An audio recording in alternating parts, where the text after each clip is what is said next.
Hello and welcome to another episode of the Blake Talks Good podcast. I'm your host, Blake Jennings, and today I want to talk to churches, specifically to those of you in leadership of local churches, whether you're an elder or a deacon, staff member, or volunteer.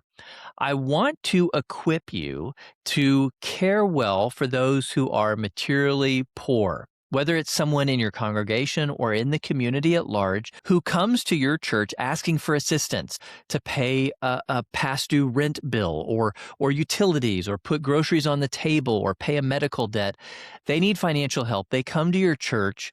What can you do to have the greatest possible impact in the life of that person? I was a pastor for a long time, 17 years here in the community. I went to seminary for that for 4 years, 120-hour degree to learn to be a pastor. And what shocks me is that at no point in that degree did I have a class on how to do poverty alleviation well. I learned a ton about Greek and Hebrew and theology and preaching, but nothing about how to intervene in the life of somebody who is struggling financially. And that's shocking because I spent a lot of my time as a pastor meeting with people who were struggling financially because so many of us struggle financially. That's such a huge deal. And churches are often on the front lines of that assistance. It's often a church where a person's going to go first when they need assistance in the midst of a financial emergency. And so if you're like me, you're invited into those moments, but you don't yet feel well equipped. You're not sure how to have the greatest possible impact, how to make the best decisions as you seek to help that person. So I want to equip you today. I'm going to give you my 6 tips or rules about how to do poverty alleviation as a church really effectively. So let's jump right in. Rule number 1, you've got to educate yourself by reading some of the excellent books that are out there that teach us how to have the greatest possible impact in the life of a person who's struggling financially. I want to give you a few of my top contenders. The first book, which I think every elder board, every deacon board, every church staff should read together and discuss, is When Helping Hurts. This is number 1 on my list. I take my own staff through it. It's written by Steve Corbett and Brian Fickert. It is excellent, cover to cover, just excellent. It helps us define poverty accurately, understand the different kinds of poverty, understand the different stages of poverty alleviation. It helps us to really get down to the nuts and bolts of doing poverty work well in a way that doesn't cause harm. Because as they give lots of examples, it is so easy to actually do more harm than good when you're trying to help someone who is financially struggling. So this book is top on my list. Second book, very high on my list, is A Framework for Understanding Poverty by Ruby Payne. It is written within the context of education, so to teachers and administrators of school districts, but it's useful to all of us. What she does so well is help us understand the complexity and dynamics of generational poverty, that it's about so much more than just lack of money. This will do so much for your understanding of how to really be gracious and helpful in a practical way to those who are struggling with poverty. Third book is Toxic Charity by Robert Lupton. Excellent, particularly for those who are looking at doing overseas charitable work, like in mission contexts or NGOs. There's so many others. I'm probably frustrating a lot of people by not mentioning their favorite book. There's many out there. My point to you is that you need to take responsibility to educate yourself. If you are in a position of leadership in a church, you need to read these books and really wrestle with what poverty is. You will find that you have a lot of biases and a lot of blind spots that need correcting so that you can do this work in a really meaningful way. I'm going to frequently throughout the rest of this podcast reference this book, When Helping Hurts. One of the things that was really helpful in this book that I find just foundational is they define poverty outside of lack of money. Which for most of us, when we hear this idea of poverty, our mind jumps to you don't have money, you can't pay the bills. That's really not what poverty is about. Poverty, as they define, is an absence of flourishing relationships with God, with yourself, with other people, and with creation at large. Poverty is primarily about relationships that are broken in some form or fashion, meaning that there's lots of types of poverty. We tend to think, again, of material poverty without realizing there's also spiritual poverty. There's relational poverty. There's material poverty. There's poverty of purpose and meaning in life. There's all sorts of poverty. That helps humble us and level the playing field, because one of the greatest errors that you can make in trying to help someone who is poor is not recognizing that you are also poor. So am I. We are all poor, just in different ways. We all have broken relationships. And when we're dealing with someone who is financially poor, they are not worse than us. They are not less than us. We are not better than them. Their poverty just looks different than ours. But all of us need help in life. All of us need community. We all have much to offer one another. And that leads to my second key rule for you. So the first is educate yourself. The second is when you're having a conversation with someone who is financially poor, who is struggling with paying a bill or whatever thing that they're dealing with, I want you to begin with strengths, not deficiencies.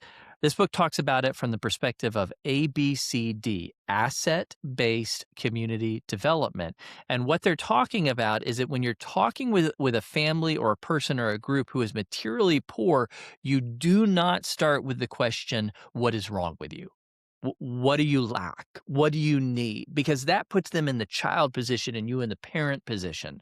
You are the savior coming in to rescue them. They are deficient. They are less. That steals their dignity. It takes away their agency. What you need to do, what we all need to do, is start with strengths. What are the strengths that this person or family brings to the table? What are the gifts that God has given them, the relationships, the capabilities? That totally reframes this poverty conversation, because then their material poverty is about things that are holding them back from living out their strengths, from their strengths having the greatest possible impact in your church and in your community. The fundamental nature of this conversation is not about what they lack, it's about what they bring to the table that's currently being restricted because of this particular need. That's a fundamental mind shift. It is so important that we focus on strengths, because what you will quickly realize is that some of the people that are across the table from you who are in material need actually are stronger than you in other ways. Many of the people I've met through OnRamp, that's the charity that I run, are actually spiritually richer than I am. I actually would like to be at their church because they would be teaching me something. It was one of my friends brought up when I was putting this podcast together. The solution for churches and how they minister to the poor is to make sure you have poor people in your church in leadership. I'm so tired of elder boards that are all made up of successful business owners and professionals. Not that you can't have some of those, but why don't you have poor people on the board? Because poverty is not a sign of deficiency. We're all poor in our own ways. So start with assets. What are the gifts, the abilities, the experiences that they bring to the table? Start with that, and then get, again, to what is it that's holding you back from fully living out these strengths. That will totally reframe the conversation. It will lift them up as a child of God, made in the image of God, with much to offer to your church and to your community. So begin with strengths, not deficiencies. At some point, you'll have identified the strengths, and then you'll have looked at what are the challenges that are currently holding them back. Now it's time to think about, how can we best help this person? How can our church intervene in a way that changes the trajectory for them and for their family for the future? When you're doing this, this leads to my third rule. I want you to keep your eyes on the three types of poverty intervention: relief, rehabilitation, and development. This is covered in detail, again, in the book, When Helping Hurts. In this version, it is on page 100. It's a chart right here. I love this chart. It's so helpful.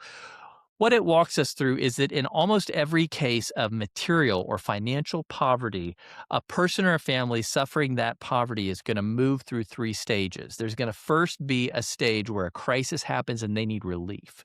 So that crisis might be their home burns down, or they lose their job, or they have a medical condition that puts them in the hospital and they incur a large bill that they have to pay. There is some crisis, and in the midst of that crisis, they need relief. That's short-term financial assistance, no strings attached. You are just helping them. It's often life or death, really crisis type stuff.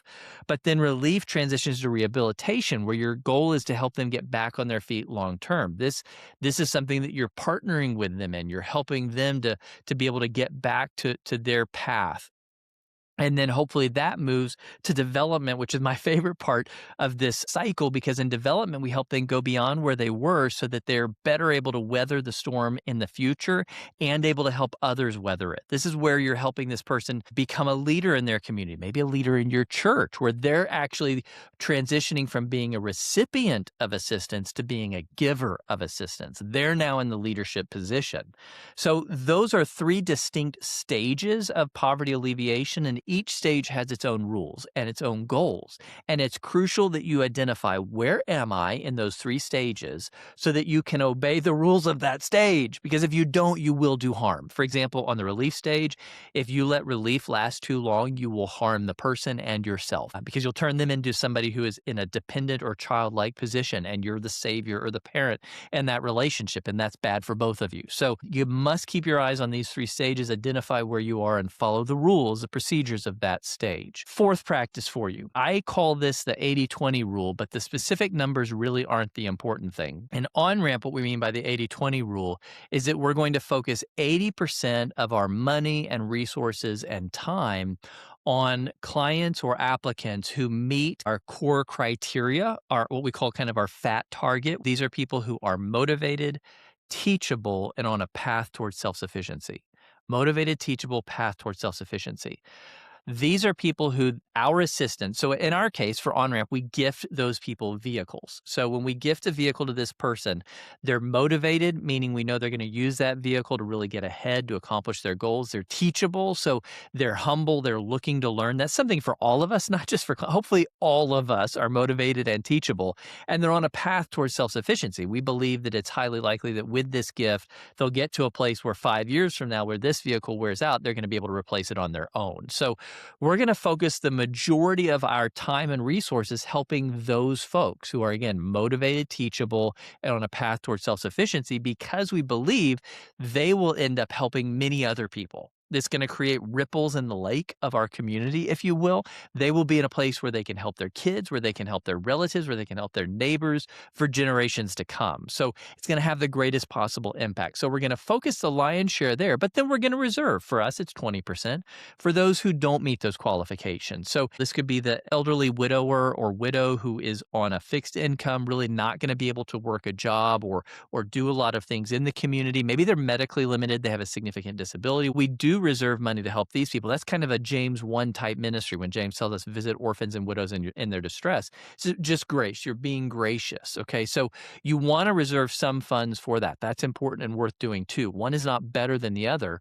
This rule is about making a strategic decision about how much for one and how much for the other. So again, 80-20 is just ours. You can have whatever you want. It could be 50-50 if you want. It could be 90-10. My encouragement though to you is to be strategic, because chances are good your church is going to have more requests than you can fulfill.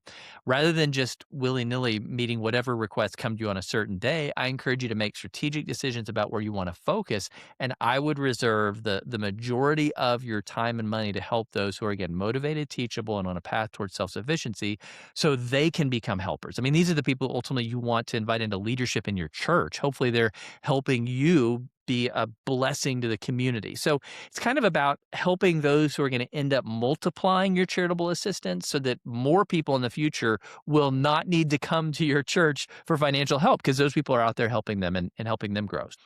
Rule number 5, or tip number 5 for having the greatest possible impact, I encourage you always include required action steps. What I mean by that is that when we, again, the books bring this out, when we help somebody, if we can do it in a way where it's a hand up rather than a hand out, it's good for them and good for us. Because if it's a hand up rather than a hand out, then we are acknowledging that they have agency. They're the author of their story along with God, along with Jesus. They're the main character, not you. Okay, so by including action steps, these are things that they do to receive the assistance. We are lifting them up, and we are acknowledging their dignity, their power, their agency, their intelligence. We're making sure that they and we are on a brother-sister relationship rather than a parent-child relationship. So really important. So for on-ramp, when we gift a vehicle to a client, we always require that client to do something to receive the vehicle, so that the vehicle, when they get it, we can truly say you earned it. Even though you didn't pay for it, you did something that was meaningful, that was part of your goals in life. So for a lot of our applicants, that's going to look like meeting with a budget counselor to put together a detailed budget. It might be meeting with the Workforce Coalition to upskill their wages and their job, put together a career path. It might be meeting with with a debt counselor to create a plan for paying off debt or building credit, might be meeting with a mental health care provider or joining a grief share group or a celebrate any number of things. There's lots of potential action steps. We'll give them action steps. They don't have a vehicle yet, so if we have to, we'll give them an Uber card to get to the action step. But we want them to get to do something meaningful. It can't be busy work. It has to be meaningful. We want to give them that opportunity to do something where they earn the car, and then when we give them this assistance, we get to celebrate them. That's what we do when we're showing up. We want it to be clear. This is not about us. This is about what you have done to better your life, to provide for your kids, to accomplish your goals, to glorify your God. This is about you and what you've accomplished. That is so powerful for acknowledging their dignity, their intelligence, and their capability. I encourage you to find ways where you lift them up in the process by including some sort of action steps. We call them action steps. You can call it anything you want. But find meaningful things that they do as part of the assistance so that they're partnering with you. They're not just in some kind of passive position. And then finally, number 6 tip or rule for you in doing charitable or benevolent work well is always follow assistance with relationships. This is so crucial. So often, especially more middle class and upper class churches, when somebody who's poor comes to you, I just see so often you're going to write a check or pay a bill and then it's off. God be with you. Go away. That's so hurtful. This person who came to your church needing help is a child of God. And the greatest goal is that you would become a friend and a brother and sister to them, that you would enter relationship and family with them. So whatever assistance you provide, my encouragement to you is find some way where there's like a tail, if you will. So there's this moment of assistance. Boom, we've just helped them out. Let there be a tale of a long-term relationship that goes on for months and years, where that person and you are entering into a genuine friendship. So this could look like inviting them to your church, inviting them to share their story, inviting them to participate, to have significant responsibilities, to be in leadership, whatever it is. It could be inviting them into a budget counseling course, inviting them into some counseling moment where they can work through trauma, whatever it is. Find ways to turn the assistance into a relationship. Because remember what we learned earlier, poverty is not primarily about money. It is primarily about relationships. And so solving poverty is about building deeper, thriving relationships, both for you and for them. So what does that look like? Well, when OnRamp gifts a vehicle, we gift a full year of ongoing relationship. And what I mean by that is we commit. We're going to call that person every month to pray with them. We're going to invite them into our client care team where they actually have an opportunity to pray for other clients and support other clients as an active part of our ministry. We're going to partner with them 90-10 on repairs. We pay 90%, they pay 10% to repair and maintain their car. We're going to connect them with partners in the community for job upskilling and all sorts of things, whatever they need in life to accomplish all their goals. We're fully committed to build a relationship with them. Our ministry begins when we hand over the keys. It doesn't end in that moment because it's the relationship that matters far more than the asset. So I encourage you to find ways for your church to build relationships with those that you are assisting, relationships again with them as a brother, as a sister, not as a child. You are inviting them in to do life with you. That is where real transformation happens. So let me review real fast 6 tips or rules for a church having the greatest possible impact in doing charitable assistance to those who are materially poor. Educate yourself. Begin with the person's strengths, not their deficiencies in your conversation with them. Always keep your eyes at all times on those 3 types of poverty intervention: relief, rehabilitation, and development. Practice that 80-20 rule. Be strategic with the time and money that you have. Always include required action steps that honor the agency and power of the person you're helping. And finally, always follow assistance with relationships, because that's what solves poverty ultimately, is for us all to be in relationship with one another. So I hope this will help you and your church have a greater impact in your community at large, and especially with those who are struggling with material poverty. If you have questions or want to go deeper in this, I'll meet with anybody. I'll come meet with your elder board, your deacon board, your church staff, help you strategize with this and think this through. I'll meet with you for free. I don't charge for that. You can reach me at blakej@onramptx.org. Again, that's BLAKEJ as in Jennings at onramp, ONRAMPTX.org. I would love to help your church have a greater impact for the kingdom and for the community. by doing this work well. Thank you for joining us. I'll see you next time.